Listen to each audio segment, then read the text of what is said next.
This is consequential. I just signed into law the national security package that was passed by the House of Representatives this weekend and by the Senate yesterday. It's going to make America safer, it's going to make the world safer, and it continues America's leadership in the world, and everyone knows it. It gives vital support to America's partners, and so they can defend themselves against threats to their sovereignty and to the lives and freedom of their citizens. And it's an investment in our own security. Because when our allies are stronger, and I want to make this point again and again, when our allies are stronger, we are stronger. I'm grateful to all those in Congress, Democrats, Republicans, Independents, who voted for this bill. It's a path to my desk. It was a difficult path. It should have been easier, and it should have gotten there sooner. But in the end, we did what America always does. We rose to the moment. We came together, and we got it done. Now, we need to move fast, and we are. Over 2 years, Russia has been responsible for a brutal campaign against Ukraine. They've killed tens of thousands of Ukrainians, bombed hospitals, deliberately picked them out, bombed hospitals, kindergartens, grain silos, tried to plunge Ukraine into a cold and dark winter by striking their power grid. Ukrainians have fought back, defending their country and their families with extraordinary courage. Many of you have been there with me many times. It's amazing what they do. I mean, it's amazing against such a larger military. Ukraine has regained over half the territory that Russia took from them in this invasion. And they won important victories against Russia's Navy. But make no mistake about it, they're a fighting force with the will and the skill to win. The will and the skill to win. For months, while MAGA Republicans are blocking aid, Ukraine has been running out of artillery shells and ammunition. Meanwhile, Putin's friends keep keeping him well supplied. Iran sent him drones. North Korea has sent him ballistic missiles and artillery shells. China is providing components and know-how to boost Russia's defense production. With all this support, Russia has ramped up its airstrikes against Ukrainian cities and critical infrastructure, rained down munitions on brave Ukrainians defending their homeland. And now, America is going to send Ukraine the supplies they need to keep them in the fight. This weekend, there were reports, I find this amazing, there were reports of cheers breaking out of the trenches in eastern Ukraine. Probably came from one of your folks, a reporter or someone, I'm not sure where it came from. But they're cheering as they watch the House vote in support for Ukraine. It's not like they don't understand what we've done. Not like they don't understand how critical this is for them. I'm making sure the shipments start right away.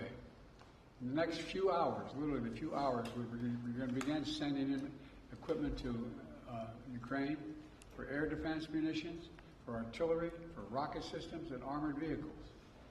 You know, this package is literally an investment, not only in Ukraine's security, but in Europe's security, in our own security.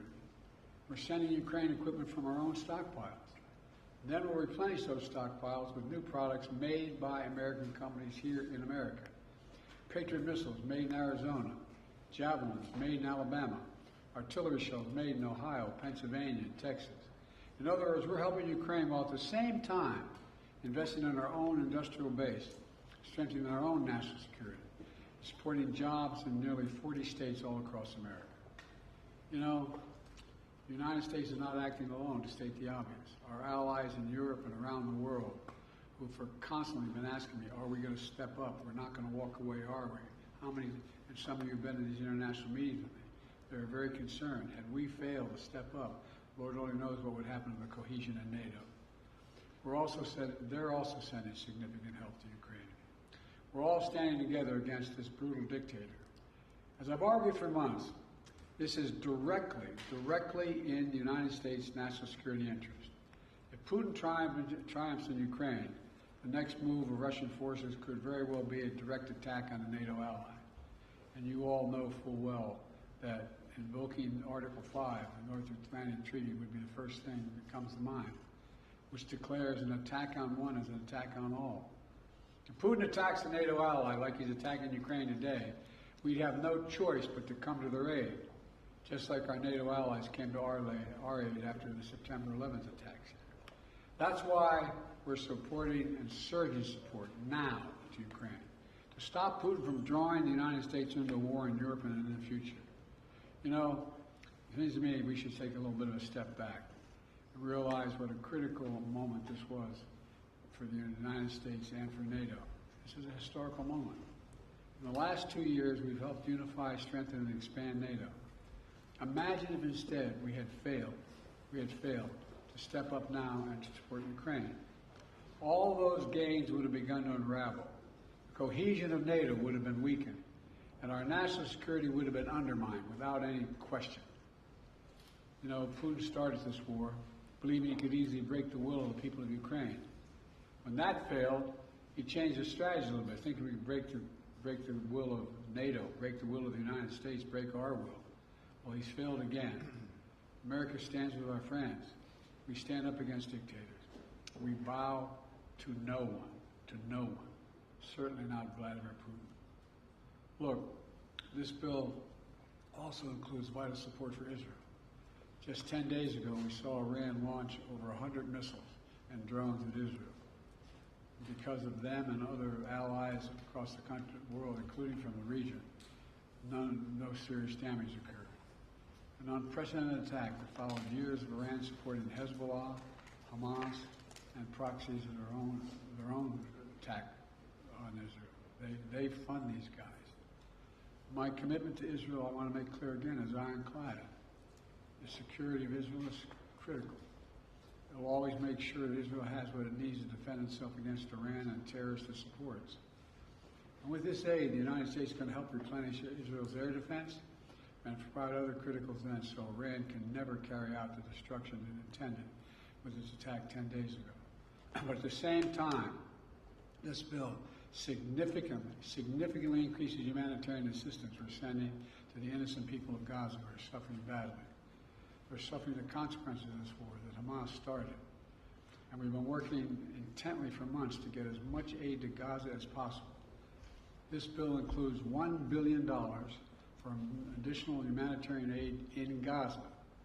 We're going to immediately secure that aid and surge it, including food, medical supplies, clean water.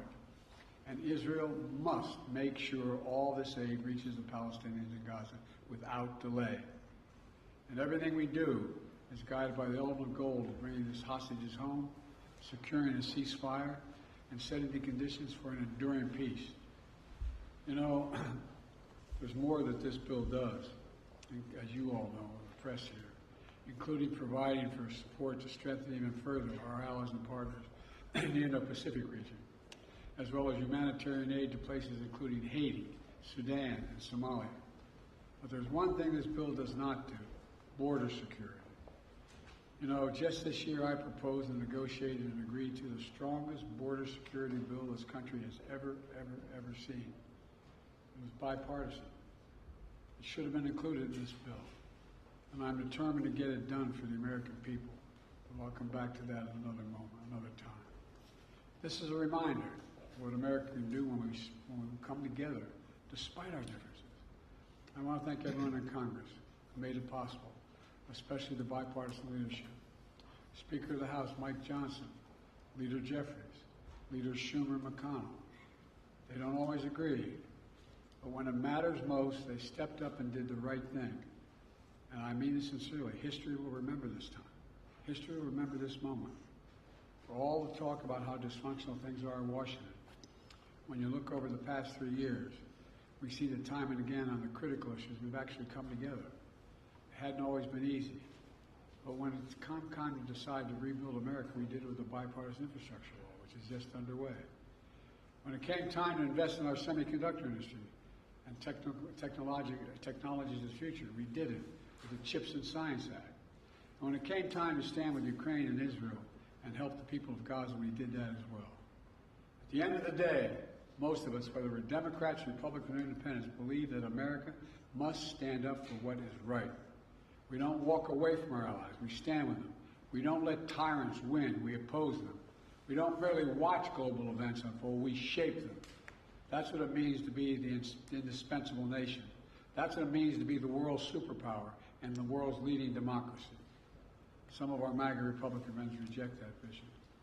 But this vote makes it clear there is a bipartisan consensus for that kind of American leadership. That's exactly what we'll continue to deliver.